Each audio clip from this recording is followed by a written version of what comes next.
Guys, welcome to Let Us Sew. My name's Amanda, for those of you that don't already know, and I'm coming to you today from the caravan. You have to excuse me, I have got no makeup on. It is so hot today, it's unbearable. If you hear any noise, it's the traffic noise. I've got the doors open and the windows open and everything.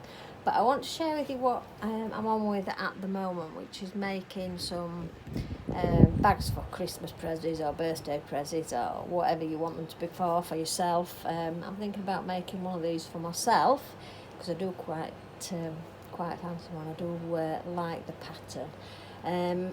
But anyhow, you might remember that I bought some cushion panels, which were like this, with the Scotty dogs on and Harrods logo.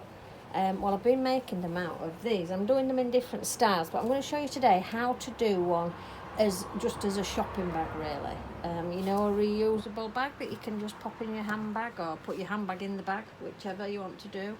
They are going to be quite strong, so you will be able to put your handbag into the actual shopping bag if it makes it easier until you get your shopping in there. I have made a couple. This one is a smaller bag, but it's a cross-body bag.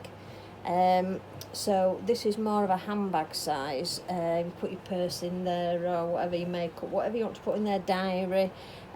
This is lined in the back I've done in grey polka dot, and the lining I've done in the same fabric. So they're lined, and the boxed corners you can see at the bottom, and this one's got a fabric in it. It's called plastic canvas, and it's a plastic canvas base that you cut to size. They come in A4 sheets, or the ones I got came in A4 sheets, and you cut them to size, and before you seal your base up in the bottom of your lining, you pop that in. You can put a couple of hand stitches in it if you like.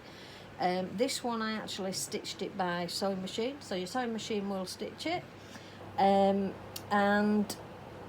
then you finish your lining off at the bottom like so.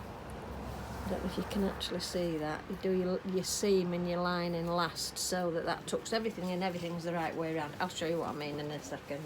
So that one is a smaller one, handbag size, but it's a long strap, so it's crossbody. And I like it because the fact that it stands up, because you've squared off the corners. So that's that one. I also made a bigger one. Again, I've squared off the corners and lined it, but it's a little bit bigger, so it's more of a tote bag. Good bag for work, these, if you take a packed lunch or whatever. This one's lined in red gingham because I thought it matched the pattern on the front, the red accents on the front. They're not quite finished. I'm going to embellish them with a couple of red buttons and some ribbon and bits and pieces. So this is that's this one. I might actually have to keep them all because I do like them all. Anyhow, right, so for today I'm going to show you how to just do a bog standard shopping bag, reusable shopping bag, a lined one, so it's really strong. It'll hold potatoes and milk, and say if you went for potatoes, milk and a loaf, it'll hold all that weight wise, no problem. So what I have done, I'm going to do a red polka dot back for this. So that's this one. That's my front, obviously, and then I've cut the square to match the same size, should I say, 2 more squares in red for the lining, and the straps are in red as well. This is a really thick canvasy cotton, so it's going to be nice and strong. So all I've done is measured this white edging off the your panel here. This needs to be cut off, but I've measured up to it when I've been measuring, and then I'll just cut it off when I've sewn it, when I've trimmed down or whatever. So I've just done it exactly the same size from this grey, when I find it where you can see it, the grey line, and measured the width across here. So we need a front and a back, and if you haven't got any cushion panels, you can do it with anything. So you can do it with an old sheet, or you can do it with just the same matching fabric all the way round. You don't have to do it in contrasting or coordinating or anything. This is just because I'm thinking about gifts and things for Christmas time. So what I have done, as I said, is cut two squares for the lining. You've got 2 squares for the outer, and then you need a piece for the strap. Now I find the easiest way to do this is the easiest way to make a strap, and I tend to make them all at once. If I'm doing a few, I tend to cut out all the squares, all the strap lengths, and then you can just sew, and it's so much easier. This is a long strap, but for the purpose of this I'll show you how I make a strap. So I've got it 4 times the width I need it to be. So this, I wanted it to be an inch wide strap, so I've cut the fabric 4 inches across. And what I do then is you iron it in half. So iron it in half to start with on your ironing board. Lay your fabric out, iron it in half, and then fold one side into the line and iron that all the way down. So one side into the pressed line where it meets where it goes to the middle, then the other side, press that, and then fold the whole thing in half to enclose the edges, like that, and then you sew down this, and that makes it so easy to do a strap that's even and saves getting your fingers in there and fiddling about with pins and one thing and another. So your first crease line is obviously this one, which is the half part, then the half of that one, so you fold it to there like that and press this side, then you half into that one and press this side, and then the whole lot folds on itself. And the only reason to press it in all these different lines is so that when you come to sew it, you're not trying to measure it, fold it, hold it and get it straight and everything else. If you do this bit first, it is far easier. I am sorry if I'm umming and ahhing a little bit today, but I've just decided ad hoc to do this video. I've had a lot of problems technically with my laptop, as you well know. So I've just put my phone, charged my phone up, and I thought I'll do it on my phone. So it may be that it comes in 2 parts, this video, but either way, you're going to get the lot. So please subscribe if you haven't already. For those of you that already have, thank you ever so much. It means a lot to me. I do talk jibber jabber a bit too fast. If you need me to slow down, please tell me. If I'm teaching you how to do things that you already know how to do, you can either scroll by or fast forward a little bit in the video. This channel is for beginners, so I'm trying to teach you from beginning stages, if you've got no experience whatsoever, how to sew. So please bear with us if you do know how to sew. Give me a like if you like the video. Any comments you've got, please feel free to leave them below. If you've got any questions, please leave those as well, and I will answer you. I do read all comments. And anything you need to know, or any demonstrations you'd like doing, any tutorials, then please let me know and I'll see what I can do. Okay, so going back to straps, this is a long, obviously, strap. This was what I used on one of the other bags, but what I have done for this, and I've cut it a few times because I couldn't get the measurement quite right. For this shopping bag, handheld shopping bag, I have cut the strap into pieces. Now each of these ones, which I found for me is the right length, is 19.5 inches. Now when I pin it onto the bag, there'll be 1 inch at each end inside, so the actual finished handle will be 18 and if it's 19.5, 17.5 inches.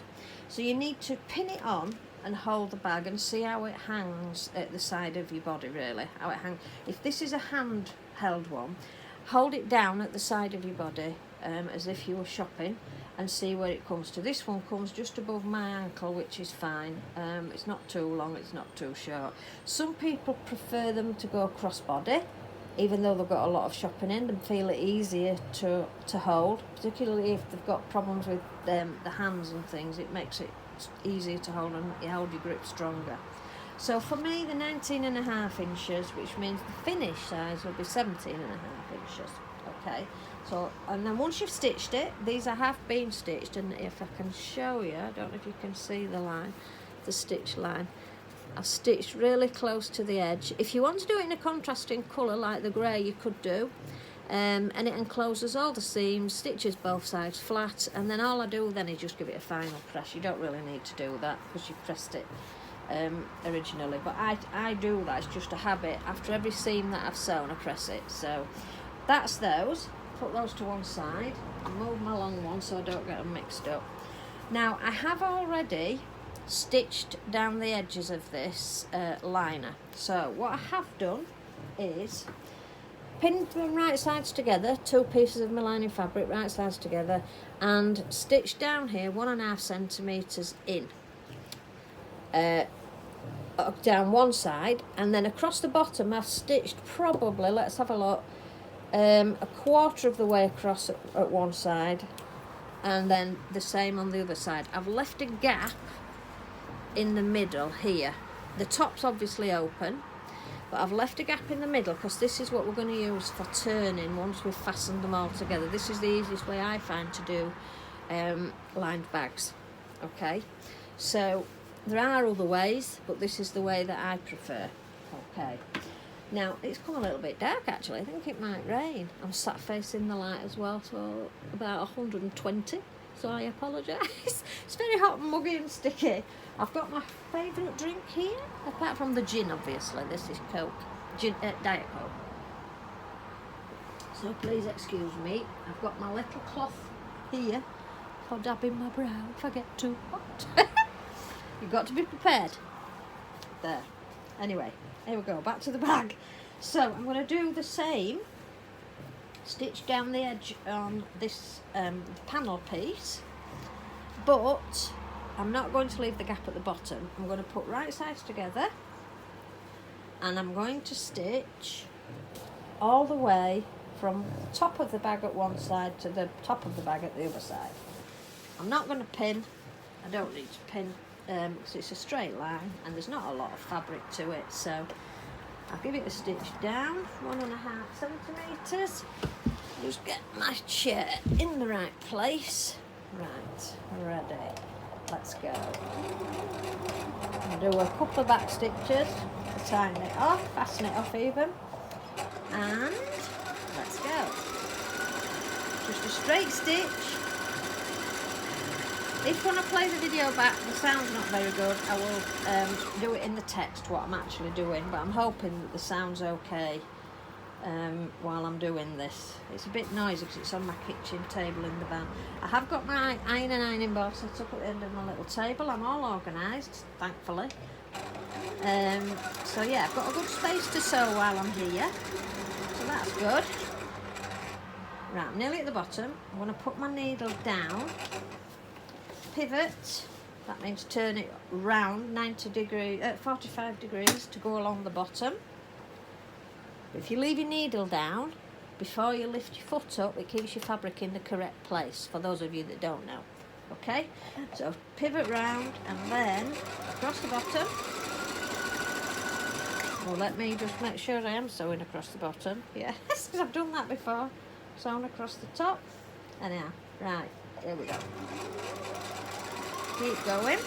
So yeah, when you're looking at fabric, look at things such as cushion panels and things like that, because you get them and they're a perfect shape, the square for the bags, and they've usually got really good designs on them and things. So they're great to use for things like this. I mean, you can make cushions out of them. Just let me move my foot pedal thing, because it's in the wrong place. The dog's laid on it.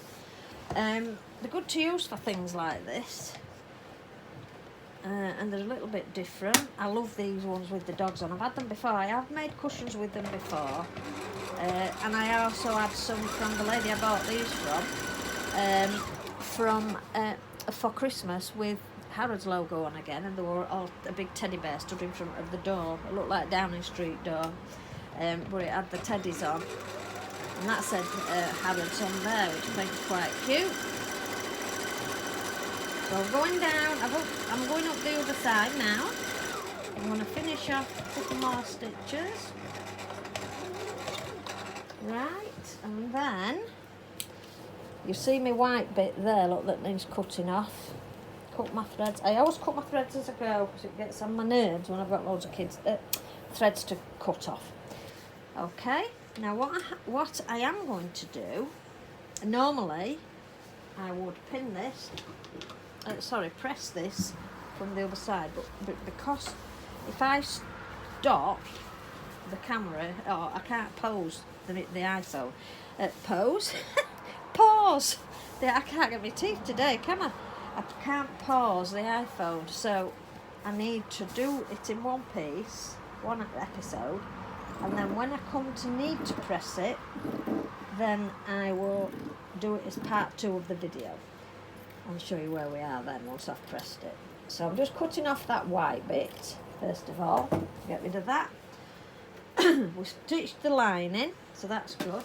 Now what we need to do is we're going to do the squared off corners like I've shown you before, but I'll show you on an actual thing I'm working on. So I open the bottom out, always at the bottom, you put your corner stitch right to the very top. So that's my corner stitch there. So you need to pull your fabric apart till you get that at the top, and then you need to make sure this bottom seam of the bag and this bottom seam of the bag are touching each other from this meet, where they meet here. So they need to meet and touch each other. The easiest way is to stick a pin through where the stitching is on one side, straight through the other side, if you can. It's a little bit out, look, there. So I need to just move that fabric over a smidgen so it gets in the right place. Let me see. There we go. So through one side and it's on the next thread. So that's as near as, damn it for me, that'll do. So then you need to, where your mark is, you need to actually put your seams, one seam one way and the bottom of this seam the other way, so that it's pretty flat. So if you fold it that way like that, you know that's in the right position. So you've got this seam going this way, and if I turn it round, this seam is also going this way, but because it's a mirror image, one's going one way, one's going the other way. Okay, so that's how we deal with that. And then what we need to do is decide how much we need off this square. So to square the corner is what I should say. I do it when I'm doing a few like this, I do it by my thumb length. So I do put my thumb at the top like that, and I think I'll put my pin there, and that's where I'll sew to. Bottom of my thumb here, but I'll measure it for you, and then you can know what it actually is. On this one, it is bang on 2 inches where I've put the pin from the very corner stitch. So the very corner stitch to where my pin in is near enough 2 inches, so I'll just move it so it's exactly 2 inches, and then that is now nice and flat. The seams are matching, the corners at the top, and I'm going to stitch straight across there to square the bottom off. I'm going to do the same on this side, so I need to do the same with this fabric. Pull it apart, get my corner stitch at the top, pull it apart and get my edges, the bottom seam matching up with this side seam. Bang on. Let's have a look. Around there, that's spot on. So they match. So it's in there and it's in there. Okay, I need one seam one way and one the other way, so that we'll get less bulk in this corner. That's the reason that you do it. And then I want my tape measure to measure down 2 inches from that pointy stitch, from the stitch right in the very corner, down to 2 inches and across. As I said, this is a shopping bag. It's not the be all and end all if you don't get it absolutely bang on 2 inches at both sides, both edges. It doesn't really matter. It's a shopping bag. Nobody's going to come and shoot you for doing it. Okay, so now we've got the bag with its corners pinned. We're going to sew across, and then when we've done that, we're going to cut across this seam on this side, because if you cut the other side of your stitching, you're going to have a hole there. So you need to cut this side of your stitching, and then that will make a squared off bottom for you.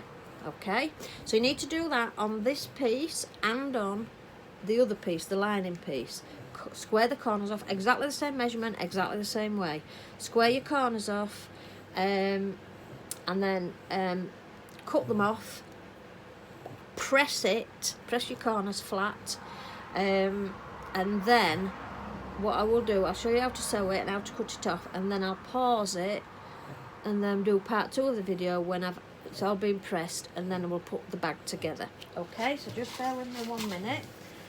Let me do this one corner. Right, so we're doing, make sure everything's nice and flat, and that you're just getting this bit here under your machine foot to go across that line. And do your stitches. Fasten your stitches off at the end in the beginning, and go straight across the seams where your pin is, where your 2-inch mark is. Straight across your pin, well, not across your pin, but across where the pin is. Take the pin out. Straight across to the end. Fasten it off. This machine's got a very slow fastening off stitch.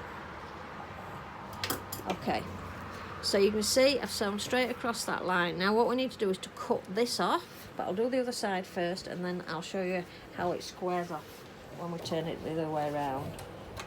And then I'll do the other piece, the lining, for you while you make a cuppa or have your tea, whatever. We'll come back to it. We'll do part 2.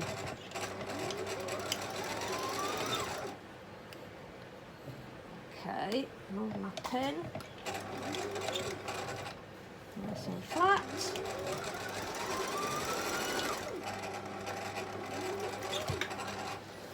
Right, so that's that bit and that bit. I have a box down here that I'm putting all my rubbish in. Right, so straight across. So we're going to cut across here now and cut across here now. So here you're cutting above the seam line, leave about 1 centimetre. So you've cut it off like that. Again, it's a shopping basket, bag, whatever you want, whatever you call it, whatever you want to call it. It can be called anything you like. And then we turn it through to the right side. Give it a shake. Push your corners out a little bit, and you'll see there what we've done is we've squared off the bottom. When it's pressed you'll see it differently. Squared off the bottom. The reason you need to make sure those seams match, I'll square it up a little bit, there we go, is so that your fabric matches as it comes round the corner. Okay, if it's out a little bit, is that out a little bit, a smidge, it don't really matter because it's on at the bottom. But the great thing is, if it's squared off, you can get more stuff in it. So because you've got the width there, so your bottle of milk will stand here in this end, and it seems more, I don't know, it's the same size piece of fabric, but it seems that it'll hold more for some reason, and I don't know if that's just, what is it, physics? I don't know, whatever it's called, whatever it's called. Definitely not quantum physics, I'm not that clever. Okay, so join me in part 2, give me a thumbs up, and we will have fun. I'll finish the liner off, and then I'll show you what we do then. Okay, see you in a bit, bye.